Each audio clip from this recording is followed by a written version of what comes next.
Thanatophobia. That's a great word for you, isn't it? And as we said in the show, it isn't a phobia of the Isle of Thanet. It isn't a morbid hatred of Ramsgate or Margate or Broadstairs. It literally means death anxiety.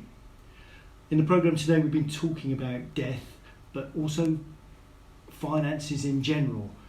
These are two subjects that people are really reluctant to talk about, which probably explains why more than 50% of British adults don't have a valid will. And even if those that have got a will, very few of them have kept them up to date. The importance of this is psychological, I suppose, is that it shows how unwilling people are to contemplate their own mortality. We find this even when we're just talking about finances. There are some people who just don't want to know.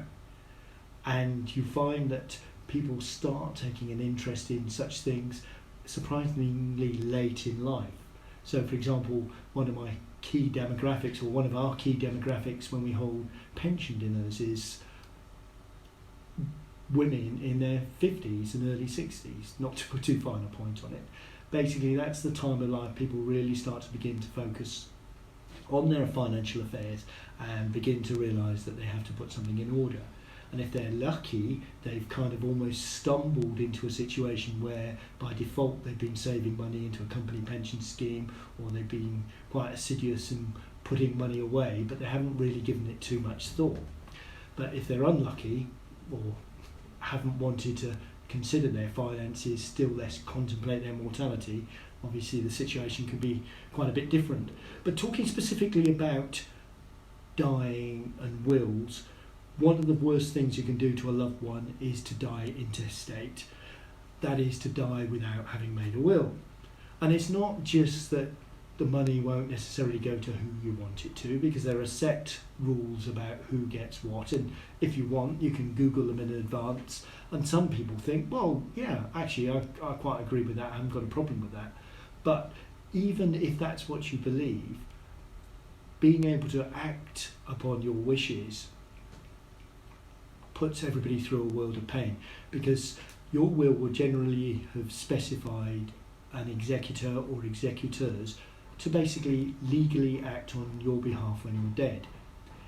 If nobody has been specified in your will because you haven't left one, there's a long legal process to go through just to appoint somebody as an administrator to get the certificate of letters of administration to even be able to take control of your affairs. So you can be in a situation where demands for mortgage payments, utility bills and all that sort of thing keep coming through the door, but you're powerless to act despite the fact that there's maybe plenty of money in the bank accounts, and that utility companies won't perhaps even talk to you because you're not the deceased person and you haven't got any powers of administration. So from a logistical perspective, it's a complete nightmare. And it's not, it might be difficult, it will be difficult if you die without a will. It's just a question of how difficult it becomes. So one of the things you can do to make things a lot better for yourself and for your survivors and loved ones is to make a will, obviously. And to make that process as simple as possible, there's something called Free Wills Month, which is arranged by a group of charities, including such charities as the NSPCC and the RNLI. There's about a dozen household names there, and they've put together a panel of solicitors who will offer a simple will service, and the charities will pay for that.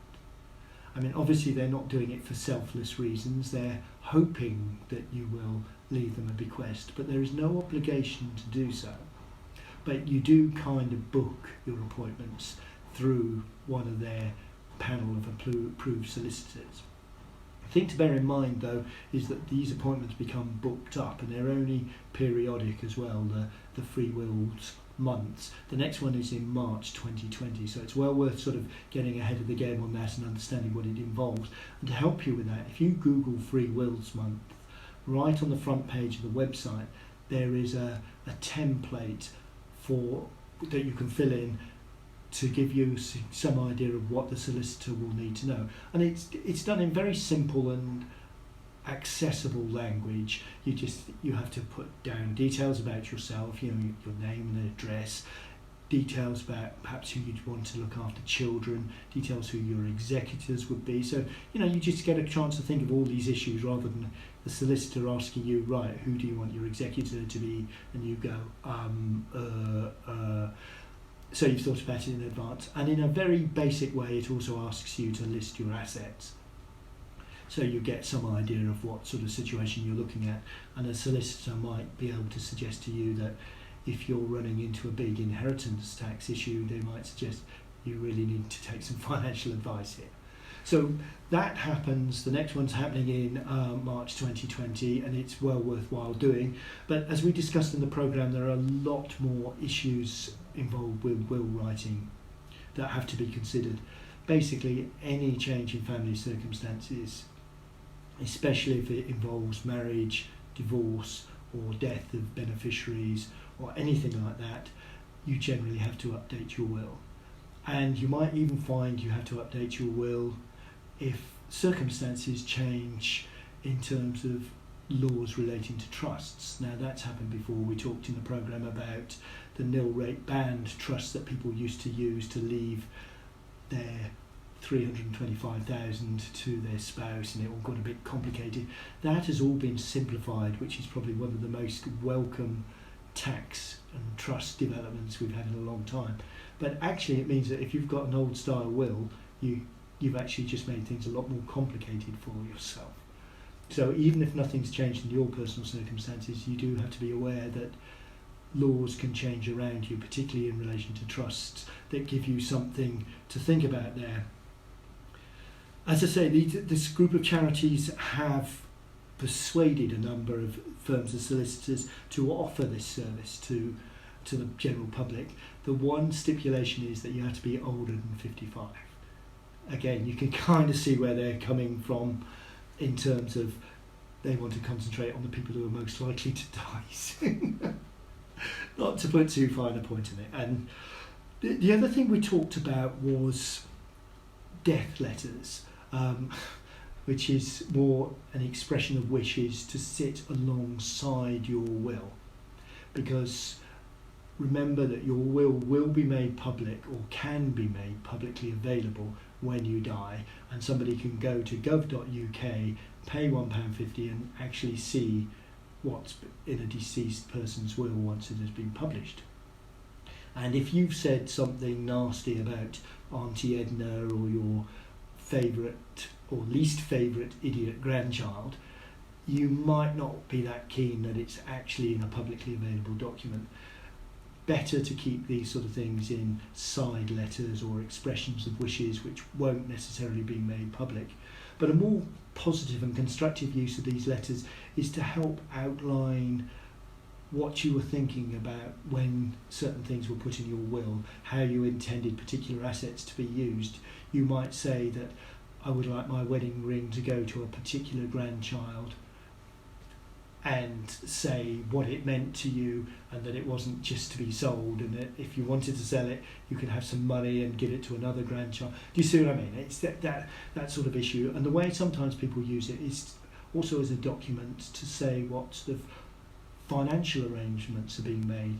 The will might say that 25% of your estate goes to X, but it doesn't say what it's necessarily made up of. So if you've got any life insurance policies, it will tell you, or it can, if you write it in this way, it can tell you policy numbers, it can tell you what companies they're with. And in the programme we had a distressing example that I came across personally when I was quite a bit younger in London, where there'd been a fire in a pub, and the landlord had been killed in the fire. Everybody knew he had life insurance, but they had no idea with whom it was, which company had got the policy, and as of several years later, they still didn't know. There are ways now you can do it online if you Google it, finding lost life insurance policies, but it's not waterproof, it's not idiot proof. So the safest way is to sort of disclose it in an expression of wishes, so that people know that you've got a pension with this company, you've got an ISA with this company, your bank accounts are with XYZ, and you don't just lose £10,000 here in a particular building society account, or maybe a six-figure sum that's in an ISA that nobody even knew you had. So those are all very sensible things to be doing. So essentially that's it for another show. I hope we haven't depressed you too much, because I appreciate that the subject's hard work and emotionally it's quite difficult as well, but that at least we've made things a little easier for you to approach them. Thank you all so much for listening today, and we hope that you found the shows and the podcasts useful. As always, we're happy to hear what you think. There are podcasts on Podomatic and on Spotify, and you can reach out to me via either the Switch Dunmo Facebook page or to direct to me on Stuart Trow. And from both of us, have a great weekend and take care out there.